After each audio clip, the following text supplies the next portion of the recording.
everybody. Welcome to Hillbilly Herpetology.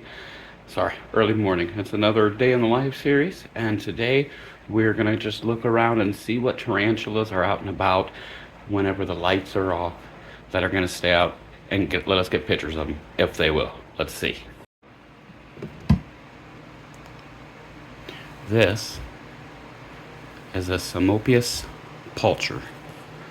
Now, they're called the Brazilian Blonde.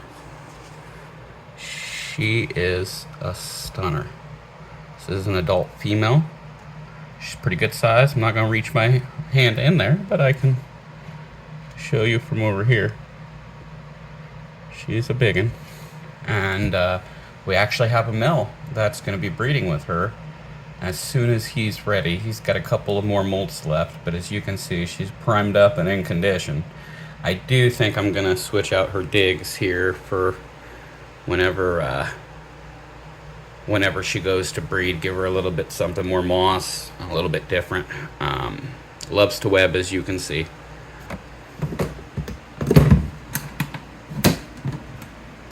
Now,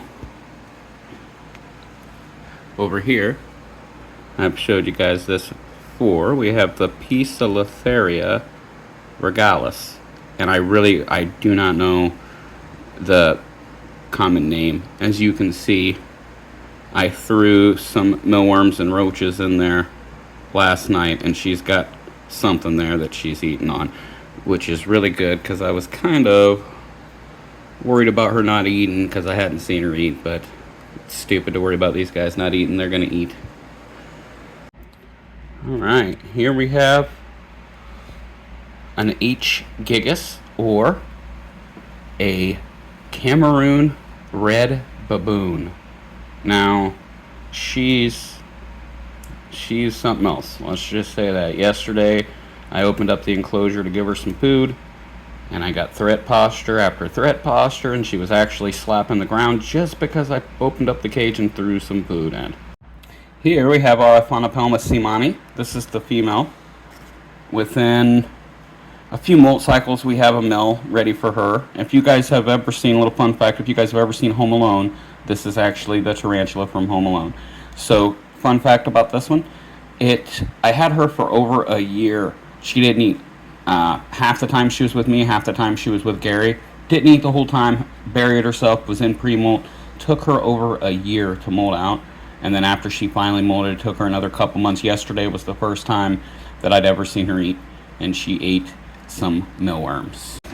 Now, this is not something that I see every day, but look at old emperor scorpions out. Now, I got her because they said she was pregnant. As you can see, she is fat, but I've had her for well over 6 months and no babies yet, so I doubt she's pregnant. I think she was just fat.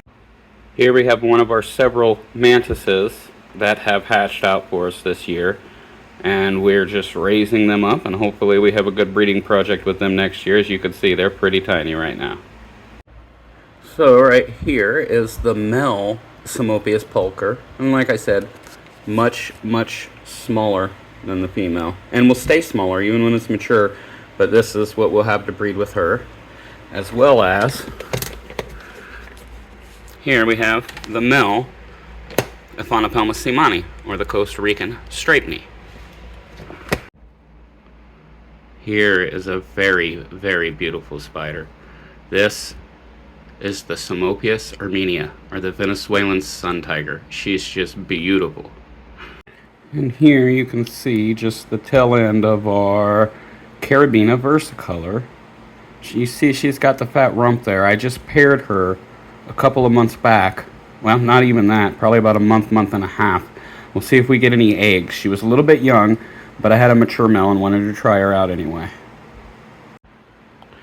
And here we have our H. gigas communal, and I'm not 100% sure how they're doing because I could never get eyes on all of them. We have one there. I just seen one run across the way that way, but there's supposed to be 10 of them in here, and I honestly don't think there's 10 in here, so they might be eating each other, but that's the whole point of doing this. I've heard that they work. The guy I bought them from said they work.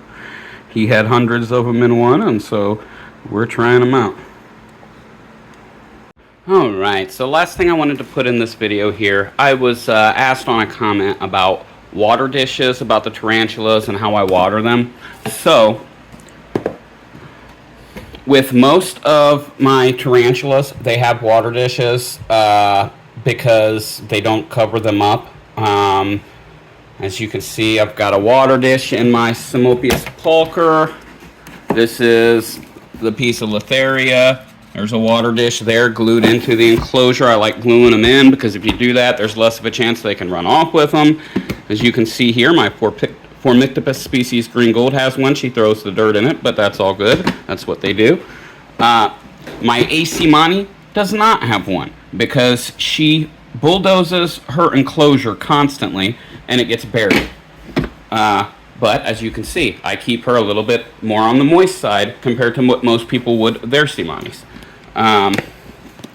So, 1 second here. Sorry for the no picture. Definitely got to get something to hold my phone with. Another one here. The Carabina Versicolor here. Another one where it's glued into the enclosure. She throws stuff in it. But, so we definitely offer a water bowl. Now, as far as the T-Vagons, that was the specific question. This is the size of enclosure it was in. I don't know if maybe that wasn't obvious how big it actually was, but it's actually not a very big tarantula. And if I were to put a water dish in there, it would literally take up a good 25% of its walking space, and I just don't feel like it's ready for that yet. And the big thing is it's not necessary. Some of the best tarantula keepers I know, some of the best breeders that I know, do not use water dishes whatsoever. They just mist on a regular basis, and I do that in combination with the water bowls. And for the ones that don't use the water bowls, the ones that fill them up all the time, bury them, then after about 3 times I'll just stop putting them in, and I'll just make sure that I have water on the sides of their enclosures in the evening time several times a week, and between that and the food that they're given, it's plenty of moisture.